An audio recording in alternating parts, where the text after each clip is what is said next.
3 Lives 3 Worlds, 10 Miles of Peach Blossoms. By Tangqi Gongzi. Translated by Poppy Toland. Chapter 9. Dumpling and I returned to King Kai that morning, while Yehua's desk official, Jiyun, came to accompany him back to the Sky Palace. There was an important matter that he needed to discuss with his court, apparently, which would take a couple of days. During this time, Dumpling and I lived off that basket of loquat and felt very sorry for ourselves. Dumpling ate so much of the fruit that his face turned orange. Tugging pitifully at my sleeve, he said, "Mother, when is Father Prince coming back? Ali wants to eat steamed mushrooms in a bowl of his cabbage and carrot soup." Mystic Gorge could not bear to see such a pitiful little face any longer. If it was only steamed mushrooms in a cabbage and carrot soup Dumpling was craving, it could not be too hard to make, he thought, stoically rolling up his sleeves and marching into the kitchen. Yehua's steamed mushrooms and his cabbage and carrot soup were unbelievably rich and flavorsome, but they were so complicated and laborious to prepare that flowers wilted, trees shed their leaves, and the sky changed color during the process. Mystic Gorge turned the foxhole upside down in his attempt to replicate these two dishes, but still he failed to meet Dumpling's approval. Dumpling continued tugging at my sleeve. "Mother, mother, when is Father Prince coming back?" he asked in distress. Phoenix 9 often used to tell me her experiences of love when she was drunk. She had come to the conclusion that you did not really know what love was until you had tried it. Once you had tasted its sweetness, you could not live without it. There was nothing in the universe as beguiling. I agreed that there was nothing more alluring than love, but felt that some things were equally enchanting, like Yehua's cooking. While I was not quite to the same extent as Dumpling with his incessant whining, I found I was missing Yehua and his cooking a lot too. I remembered the first time I had ever seen Yehua, at the Eastern Sea Water Crystal Palace. I had only noticed how astonishingly familiar his face was. It was only recently that it had begun to dawn on me that he was the future Sky Emperor, with so many matters to deal with, and what it must have taken for him to get away for 3 months and do all our cooking for us. Yehua was so knowledgeable, kind, and considerate. Dumpling and I would have to wait until he came back down from the sky before we ate another decent meal. Lucky for Mystic Gorge, I had an idea. As he came over to deliver loquat in time for our meal, I called him over to sit down and eat with us. With joy I explained how he would not need to make any more loquat deliveries. After experiencing Mystic Gorge's cooking, I realized how tough life without Yehua was. I bounded out of the foxhole the following day and put up a notice. I was looking to recruit a young King Kaiu immortal to undertake a cooking apprenticeship under Yehua. The local young immortals were all very eager and formed 2 long lines in front of the foxhole. "I haven't seen such a lively scene in King Kaiu for a long time," Mystic Gorge exclaimed. "With this many people, it would be best to set up a stage and get the candidates to compete. We can choose the one with the best foundation to study His Majesty's noble craft." I thought it was a wonderful idea and gave my permission. Mystic Gorge was an efficient organizer, so I left him to it while I went back inside for a nap. By the time I woke up again, the stage was set up. King Kaiu became a mass of spiraling smoke. Dumpling stood salivating in the foxhole doorway. Yehua sat at the side all alone, lifting his eyes to glance at me every so often, a strange expression on his face. Seeing an empty bamboo seat next to him, I strolled over and sat down. Dumpling launched himself straight up onto my lap. Mystic Gorge tells me you're choosing me an apprentice. Yehua said, giving a light yawn. I nodded. He swept his eyes over the crowd of young immortals rushing around on the stage and the smoke and flames leaping into the sky. He leaned over to me and said, "Tell them they can all leave. They are all lacking the right foundation." He looked me up and down and with a smile said, "You look like you'll do. But you don't really need to learn. As long as one of us can cook, we'll be fine." He casually got to his feet and returned to his study. I was left there staring blankly, not sure what he meant. "Which one did His Majesty just choose?" Mystic Gorge asked, skipping over. I shook my head in confusion. He didn't like the look of any of them.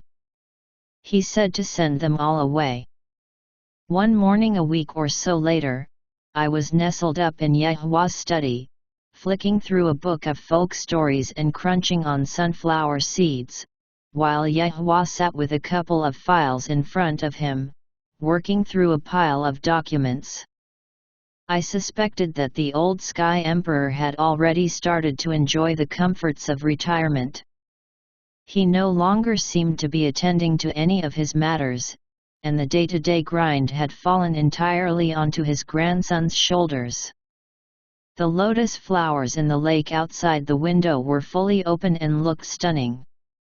A breeze blew across the lake, and the dragonflies inside the flowers swayed along with the petals while a gentle fragrance wafted out. Mystic Gorge took Dumpling out into the middle of the lake in a little boat, and they picked lotus leaves to dry in the sun and make a refreshing tea. Mystic Gorge was not a dab hand at the stove, but he was good at making tea, another highly skilled job. Yehua put down his document and walked over to the window to open the curtain fully. "You never bother to give the lotus flowers in your lake any attention. You leave them to live or die as they will, and yet they are so beautiful, as beautiful as those in the Sky Palace's jade pool even," he said with a smile. I gave a quick laugh and then reached over to offer him a handful of sunflower seeds. He never ate them, but he took them from me anyway and stood in front of the window, shelling them before handing the kernels back to me. "I would give these to Ali if he were here, but his loss is your gain." I accepted them gratefully when I heard Dumpling give a sudden shriek from the lake outside.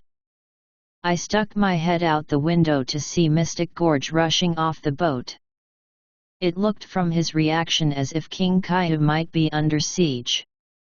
"Come and get some sunflower seeds," I called out to Dumpling, sitting alone in the boat. He sat there in the middle of the lotus lake for a while, coyly wringing his hands, before turning red in the face and saying, "Ali doesn't know how to row." I went back to my book. I had just come to the most gripping part when Mystic Gorge entered Yehua's study and presented me with the broken cloud fan. "Ah, it looks as if my second uncle's wife has decided to make an appearance," Yehua said coolly. His family had such an extensive and mysterious lineage that it took a moment to work out which uncle he was talking about. It was only when I looked down at the broken cloud fan that I put two and two together. His second uncle was Tangqi, the man who had broken our engagement. And his wife was Xiao Xin. While in the Eastern Sea, I had promised to honor our former master and servant relationship by granting her a wish. I had told her that when she had decided what she wanted, she should come and see me in King Kaihu, bringing this fan. She obviously knew what she wanted. Mystic Gorge's face paled and then darkened as he led Xiao Xin inside. I gave him a pointed look, reminding him that Dumpling was still in the middle of the lake in his boat. Ah! Mystic Gorge exclaimed, leaping out the window. Yahua continued to read his documents in silence. I continued to read my folk tale in silence. Xiao Xin knelt on the floor in silence. I finished the story and noticed I had run out of tea. I got up and went out to brew a new pot, picking up Yahua's cup from his desk so that I could replenish that too.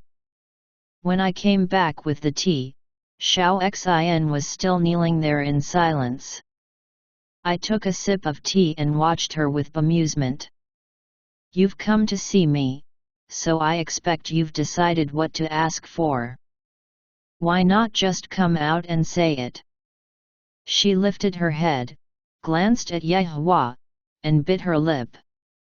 Yahua sat there, calmly drinking his tea and reading through his documents. I put down my cup. Prince Yahua is not some stranger, I continued calmly. You'll just have to be brave and say what you have to say in front of him. Yahua lifted his head and glanced at me with a faint smile. Xiao Xin hesitated before finally starting to speak. Your Highness, can you help my son Yuan Zhen? She asked in a timid voice. I had to wait for Xiao Xin to stop sniveling and crying before I understood what had happened and why she had been so reluctant to speak in Yahua's presence. Yuan Zhen was Xiao Xin and Sangji's first son. Although Sangji had fallen out of favor with the Sky Emperor still doted on this grandson and invited him along every time he hosted a banquet. The Sky Emperor had celebrated his birthday recently. Sangji took Yuan Zhen along bearing gifts, and they stayed the night in the Sky Palace. Yuan Zhen drank far too much at the banquet, and he stumbled into Zaiwu Palace in this inebriated state and tried to have his way with head concubine Sujin. I threw a glance at Yahua, well aware that Sujin was his concubine. He looked up at me as he was sorting through his papers, a hint of amusement in his eyes. How unique Prince Yahua was, he remained light-hearted even when being cuckolded. Luckily, he had not actually been cuckolded. Yuan Zhen had reined himself in at the last moment and not actually assaulted the concubine. But Sujin was so resolute and upright that she had taken a length of white silk and tied it to the eaves of the roof. Her suicide attempt had alerted the Sky Emperor as to what happened. I had heard that the Sky Emperor had previously married Sujin as his concubine, but when his grandson had taken a liking to her, his doting grandfather had transferred his new concubine over to him. When the Sky Emperor heard that Yuan Zhen had taken advantage of Sujin, he felt very sorry for his former concubine and was filled with rage at Yuan Zhen. He tied up Yuan Zhen with immortal ropes and issued a sky decree stating that the youngster would be reborn as immortal. Only after he had lived out a 60-year mortal life cycle would he be reinstated as an immortal. Yuan Zhen was a kind and well-behaved boy, Xiao Xin repeated again and again through her tears.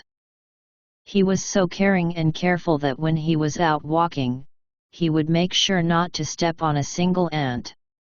He would never have committed an offense like this. I was not convinced by her logic. In my experience, there was no relation between kindness and lust. Yuan Zhen had been sent down into the mortal world. I stroked my teacup. If he only attempted to have his way with her, this punishment does seem excessively harsh, I said. However, the fact that it was Yahua's head concubine your son tried to take advantage of and Prince Yahua has been in the foxhole, looking after me and cooking me meals for many months now, puts me in a difficult position to help. Yahua picked up a new document.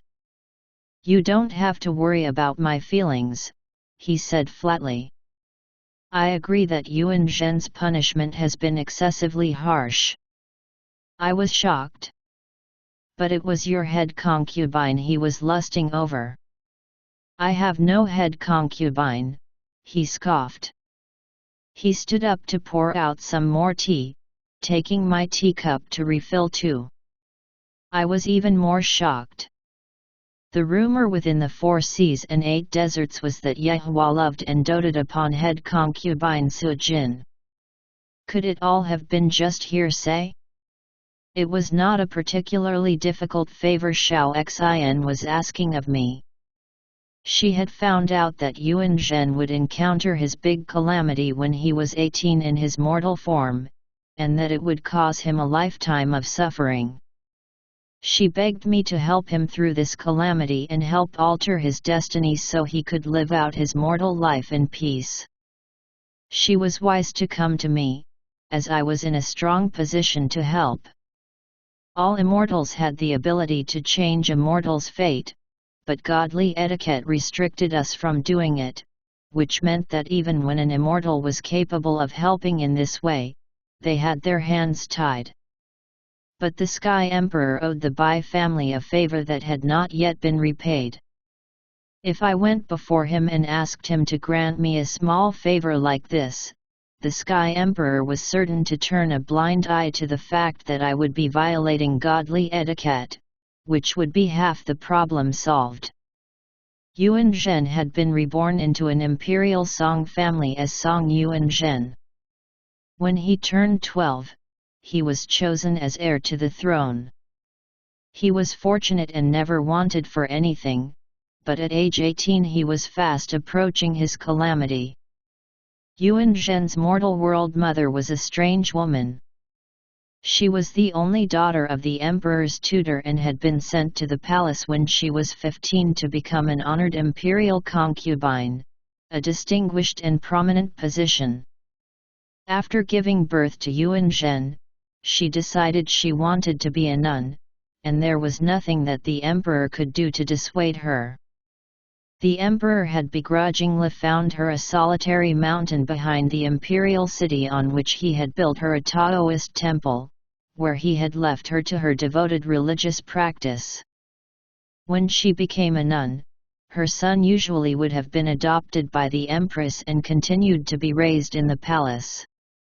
Yuan Zhen's mother was extremely obstinate, however, and stated that she would die before handing over her son.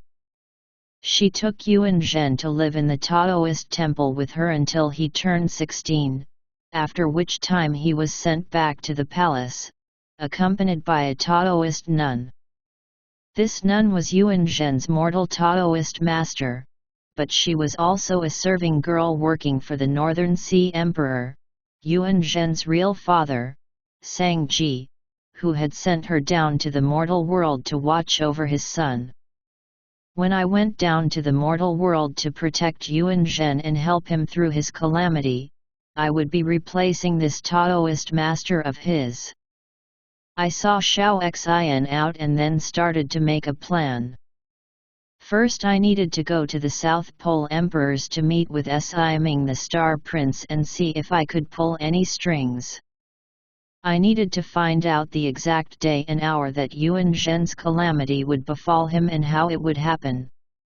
Yuan Zhen's calamity was a mortal calamity.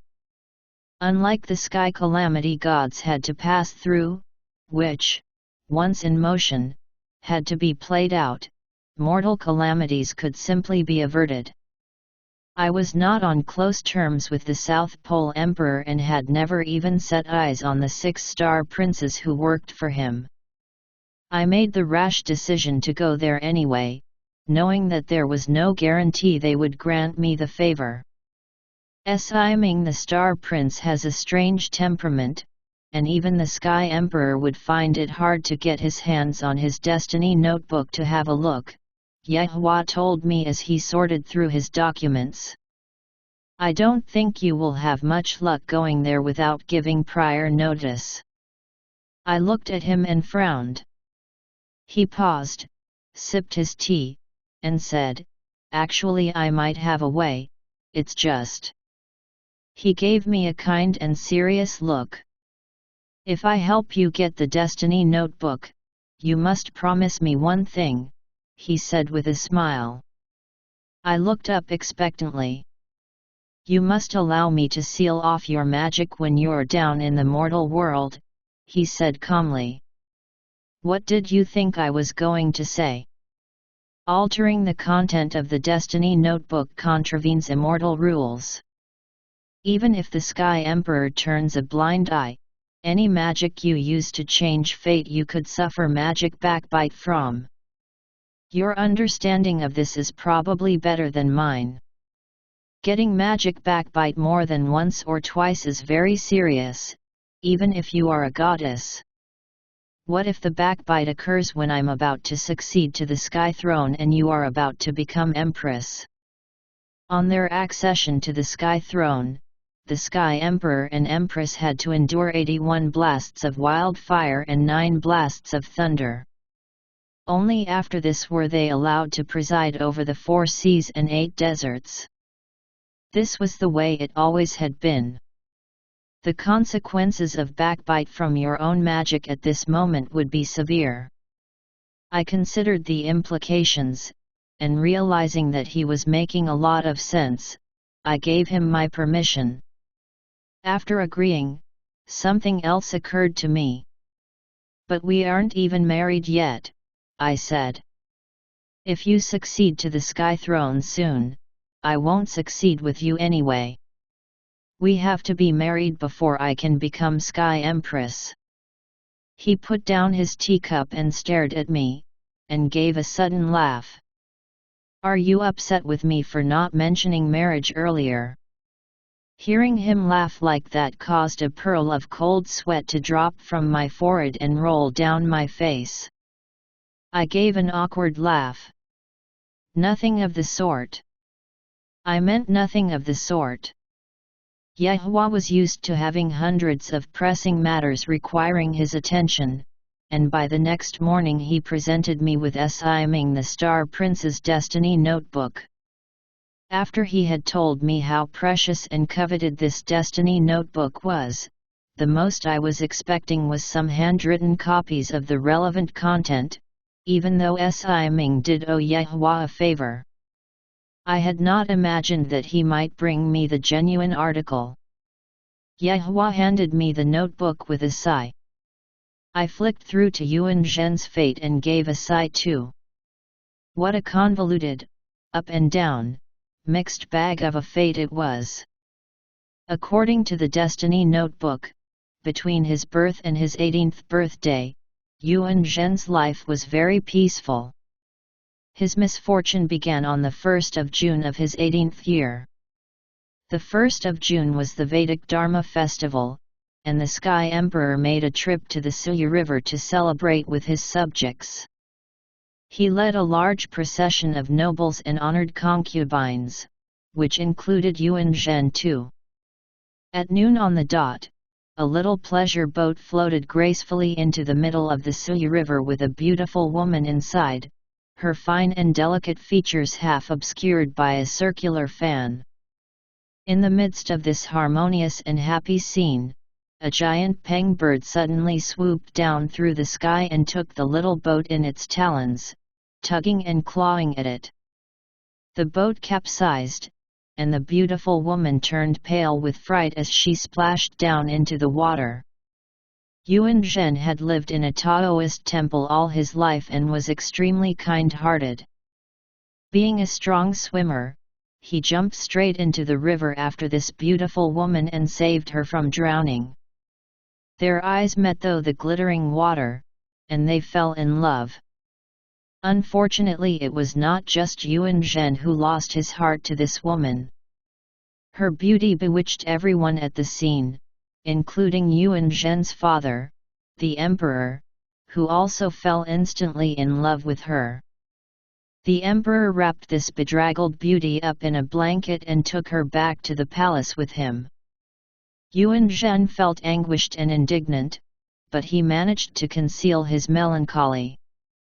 The 10th of lunar June was the Ghost Festival, a time when local officials asked to be forgiven for all their sins. That night, Yuan Zhen became so drunk he lost control, and he ended up becoming intimate with the beautiful woman, who was by now his father's concubine. The misdeed he had not managed to commit in his immortal life was successfully played out in his mortal one.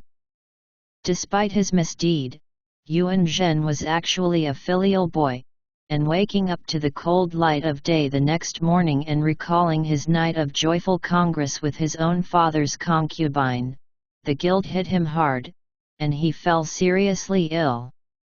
It was 9 months before he next left his bed. As soon as he got up, he was told that this beautiful woman had borne a son, and realizing that it could be his illness returned with twice the force. The beautiful woman wished to reignite their affair, but Yuan Zhen felt such intense guilt that the fire of love in his chest turned cold. Yuan Zhen woke up to what he had done and ended the relationship. More than a decade passed. The beautiful woman's son grew up into a man. When the emperor was ill on his deathbed, this son came to see Yuan Zhen and challenged him for the throne. A huge struggle ensued, and Yuan Zhen, who was a very different man from the boy he had once been, killed the beautiful woman's son with his sword.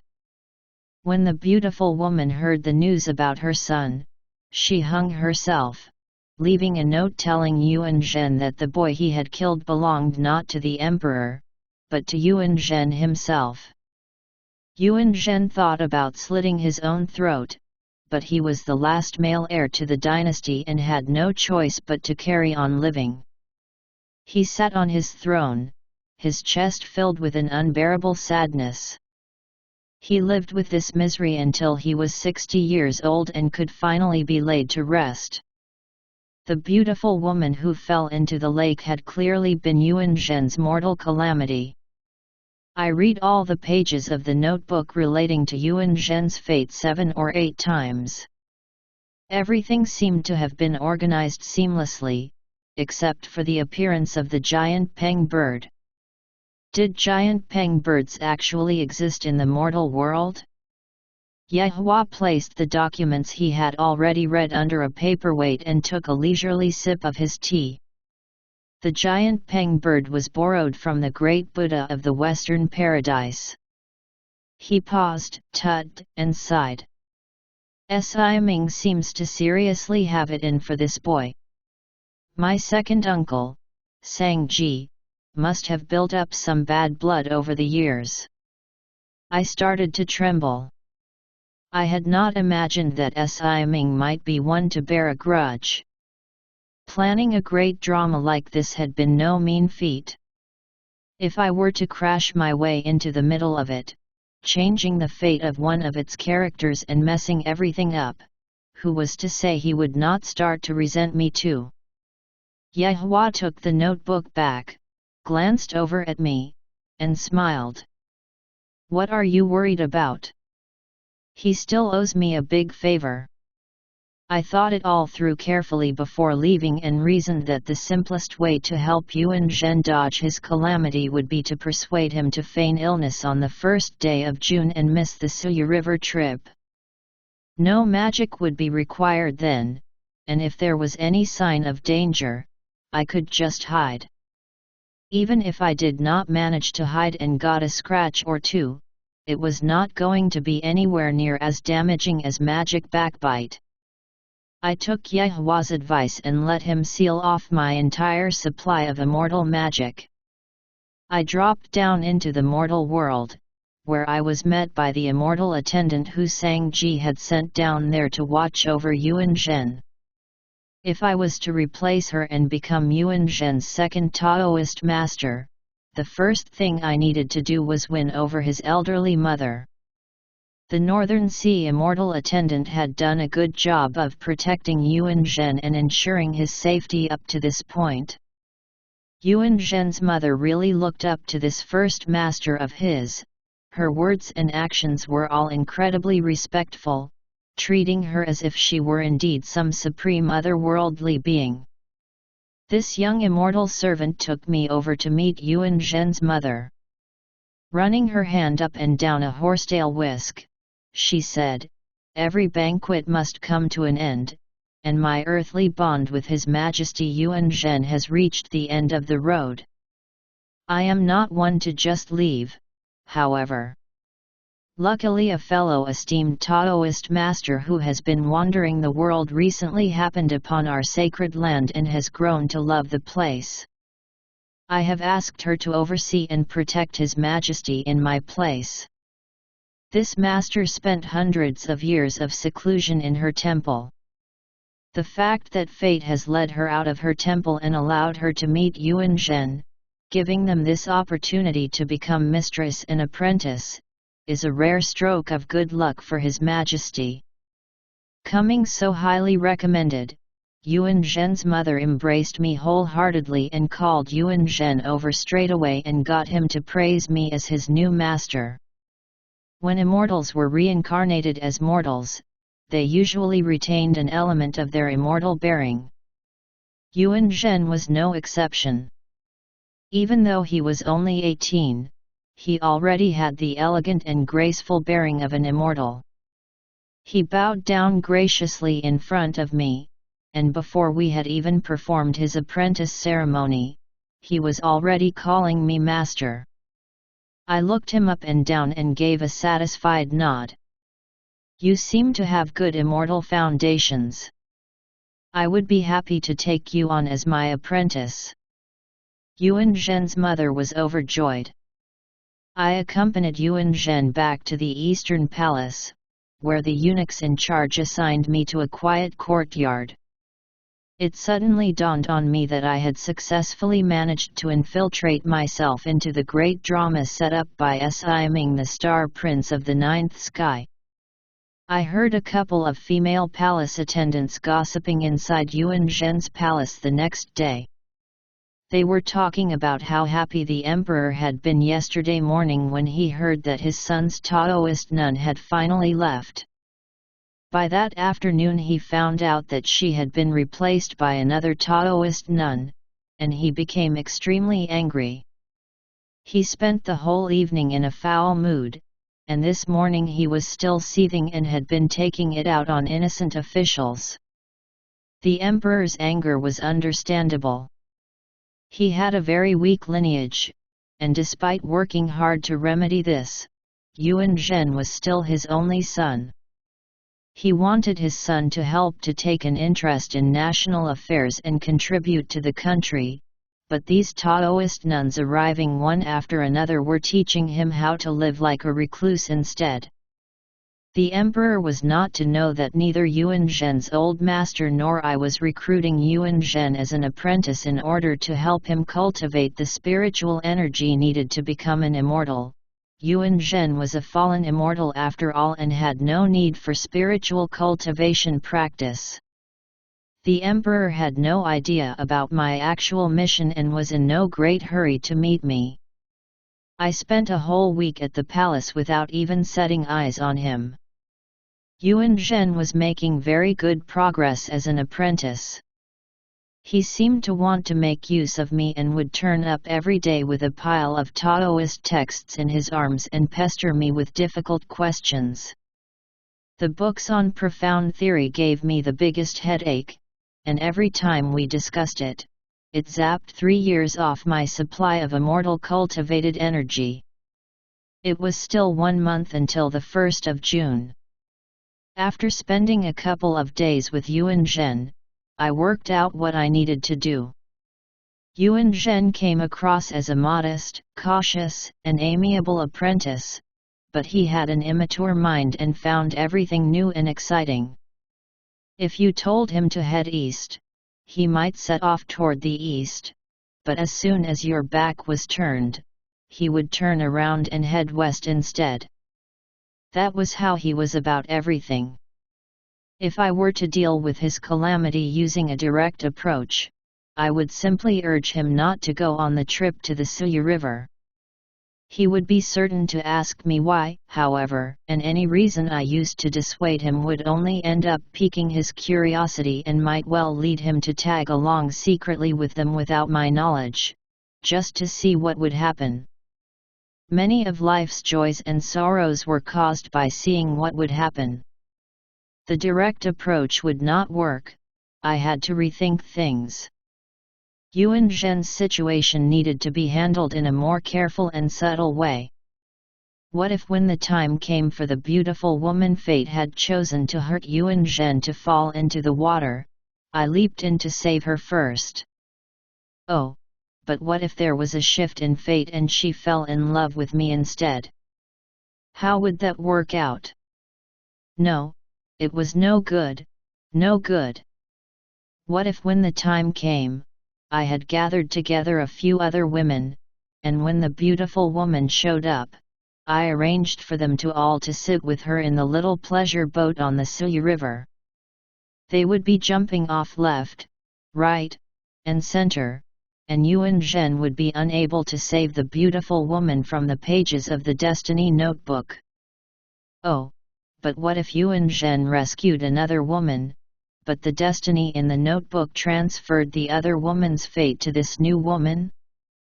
This too was no good. I brooded over the matter day and night. I caught my reflection in the mirror and saw that all my fretting had started to make me look old and haggard. I still had no idea what I should do. Already it was lunar May. That evening I was sitting under my lantern, fretting as usual.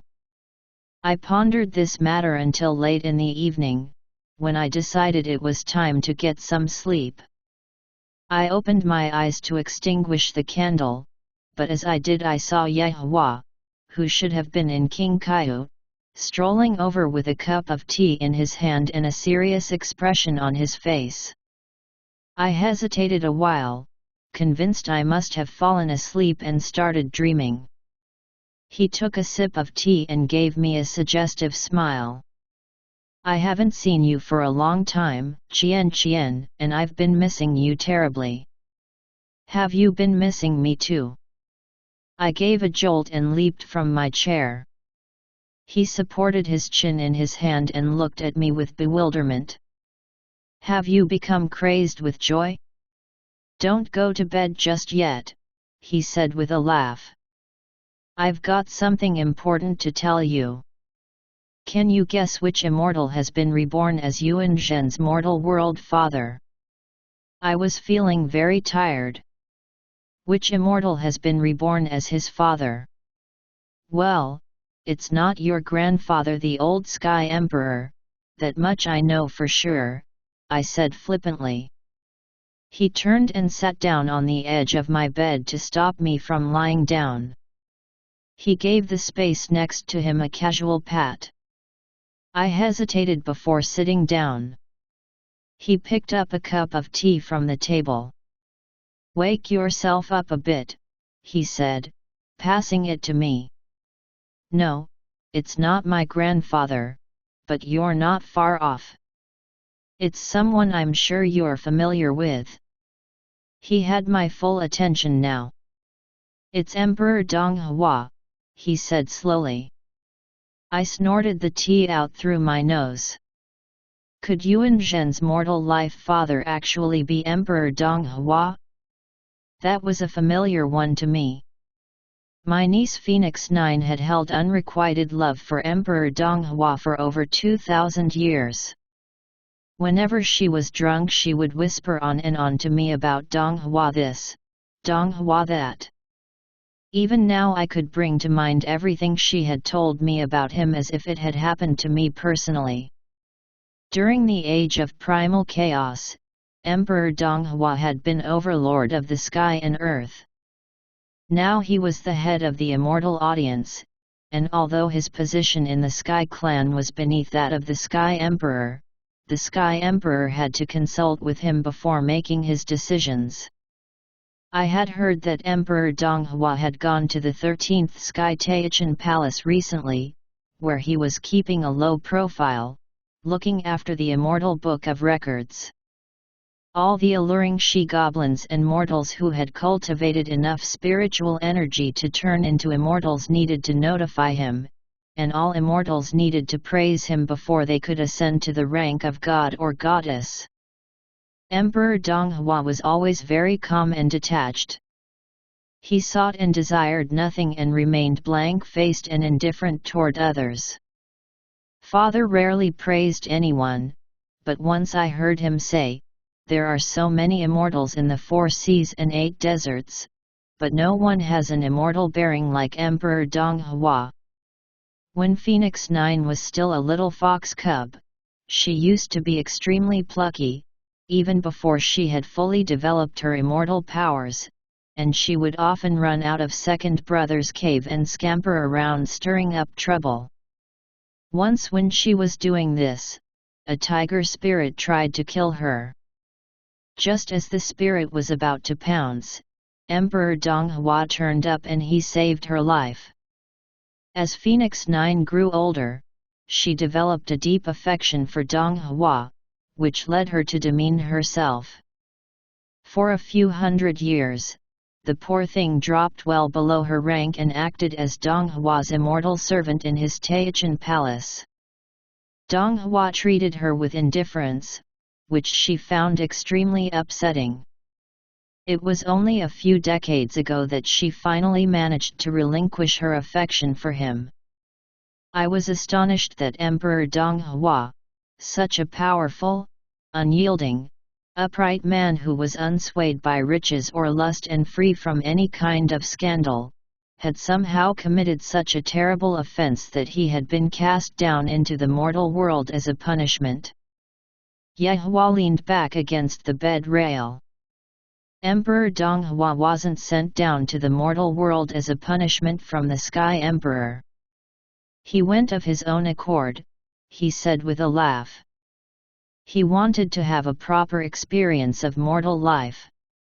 First-hand understanding of old age, illness, death, sorrow, the bitterness of living with those you hate, the pain of separation from those you love, seeking but not getting, the confusion that comes from greed and desire and all the other ills of humanity. That's why I've come to warn you that while you're changing Yuan Zhen's destiny, you must be careful not to do anything that might change Donghua's destiny too. Yehua's words made me feel both elated and afraid. The elation was due to the fact that so much time had passed and so much had been left to chance, and most things in the universe had changed beyond recognition, but Emperor Donghua was still as proud, upright, and outstanding and immortal as ever. The fear was whether it would be possible to successfully protect Yuan Zhen through his calamity involving the beautiful woman without affecting the fate of the other party within this destructive love triangle. It was going to be extremely tricky. There seemed to be a great wind outside, blustering so hard that the window frames creaked. Feeling chilly, I got up to close the window and returned to my bed to find that Yehua had taken off his cloak and was shaking out the bed quilt. I looked at him in shock.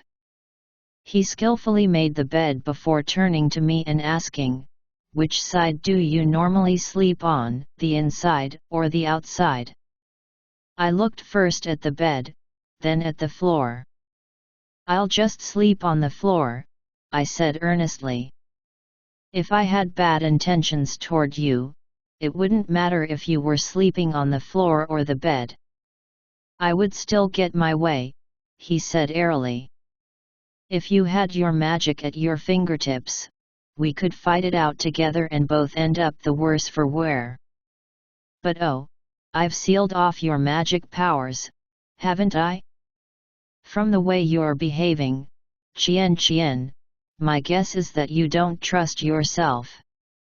I wiped the sweat from my forehead and generously peeled back the cover. "You've got me all wrong, Prince Yehua," I said with a laugh.